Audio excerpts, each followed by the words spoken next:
আজ ভোর রাতে যখন অপ্রকৃত স্বপ্ন দেখছিলাম, ঠিক তখনই বাস্তবতা আমার হাত দুটোকে চ্যাপটে ধরেছিল। স্বপ্নের মধ্যে ইচ্ছে থাকা সত্ত্বেও বাস্তবতা আমাকে হাসতে দেয়নি। অবাস্তব স্বপ্নতে যখন আমি বিভোর ছিলাম, তখন বাস্তবতার পাখিরা কিচিরমিচির শব্দ করে আমার ঘুমটা ভাঙিয়ে দেয়।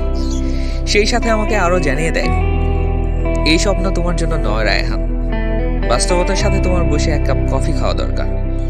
ঠিক তখনই মনে হবে জীবনটা কফির কাপের মতো, আর দিনগুলো কফির মতো। কখন যে কাপ থেকে কফি আর জীবন থেকে দিনগুলো ফুরিয়ে যাবে টেরই পাবে না Raihan. So keep your dreams two element.